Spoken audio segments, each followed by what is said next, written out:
As if Darth Malgus wasn't legendary enough, the new trailer for Star Wars The Old Republic, The Legacy of the Sith, showed Darth Malgus in a more epic light. First he took on the Jedi Order, now he's taking on everybody. It is because Malgus feels betrayed by even his Sith brethren. The story of Darth Malgus, when it is finished up, will be one of the more crazier ones that we have ever seen. Up to par with Darth Vader, and that's exactly what I want to talk about in this video, because Darth Vader saw a lot of Darth Malgus in himself, especially after reading too much about him. We're going to talk about that later on in the video. I want to discuss Darth Vader's thoughts on a lot of these ancient Sith. As Anakin Skywalker, he was the most famous and cunning warrior the Republic had ever seen. Similarly, Darth Vader was a scholar, however, he was much more of a pragmatist and a fighter. He just reveled in the battlefield. But it wasn't until Darth Sidious came into play that Darth Vader started learning about a lot of the ancient Sith. Let's start with Darth Revan.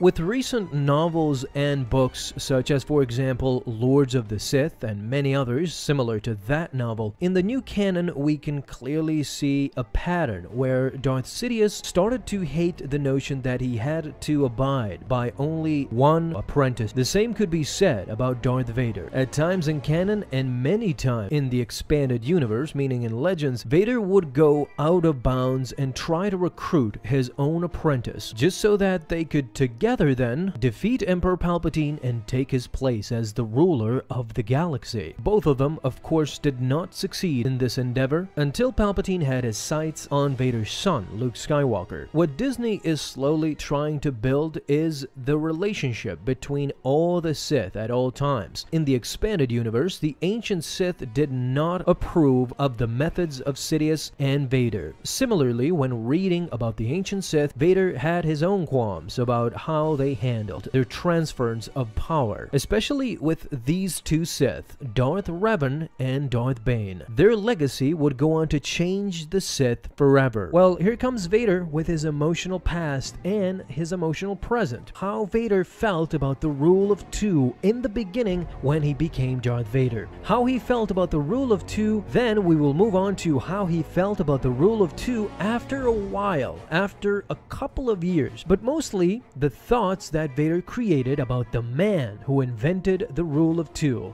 and therefore got Vader stuck with an obsessive master in Sidious. All of what I'm trying to say is that if it wasn't for the rule of two, Vader would have been able to freely train his own apprentice and not hide him as he did with Starkiller. The main connecting line for this video is Starkiller, in my opinion. I mean, he's the focal point. If it wasn't for these stringent rules, Vader might have finally defeated Sidious. Now granted, yes, the Sith might have not been wiped out if it wasn't for the rule of two. I understand that, but for the purpose of this video, let's discuss why Vader loved the rule of two at the start in Revenge of the Sith. It's because in his mind, if he wanted control and power, Sidious was his only way to achieve that. Well, thankfully the rule of two was there for Sidious to take Vader as his sole apprentice and rule the galaxy together, only those two. But the problems came way later,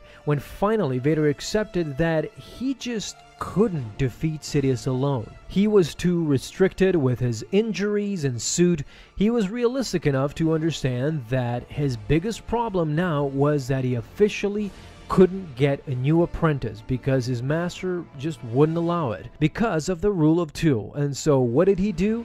He went to train Starkiller in secret, all with the intention of killing Sidious in the end. You can clearly see that by the end, Vader hated the rule of two, thinking back to Revan, who ultimately inspired this notion of the rule of two. I think it's safe to say that Vader was inspired by the likes of Bane and Revan in the beginning of his Sith career. You can freely even say that he admired those people. But by the end, he understood that it was all a lie. His master Sidious had poisoned his mind with so much of his lies that I think he was just done. He was going to destroy everything that Sidious and the previous Sith built and start over from the beginning, together with his son, as we see by the time that we watch Empire Strikes Back. Revan and everyone else had failed in Vader's eyes. They had failed to create a perfect system. By this rule of two, Vader would never get a chance. Now quickly, because I know a lot of fans will want a comparison between Vader and Revan, this is an interesting fight because these two are extremely similar. They were both Jedi war heroes back in the day. They turned to the dark side and then they became Jedi hunters. But in the end, they were redeemed in a way. Revan was known for his versatility, being well versed in all forms of lightsaber combat and at least capable with most force powers. His resume speaks for himself. He defeated Mandalore the Ultimate, a warrior on par with Jedi killers such as Jango Fett and many bounty hunters who are known for their cunning. What's more interesting, Darth Revan is kind of technically the only Sith from his time that was technically undefeated in duels, being defeated by Vishay before he was a Sith when he was a Jedi, and he was captured as a Jedi after being blown up by a starship. He was capable of defeating Malak, who was a superior duelist, likely by outsmarting him and outlasting him in the end. This concludes that Darth Revan was a tenacious fighter, and with his main strength being versatility and stamina. Now, Vader was known for his overwhelming power. He too was a master of all forms of lightsaber combat, but in his mechanical form he became more of a pragmatist and gemso in several offensive force powers such as Force Crush, Pull, and Push. He defeated entire armies of rebels single-handedly. He took on multiple Jedi in the Trap of Kessel. All in all, Darth Vader suffered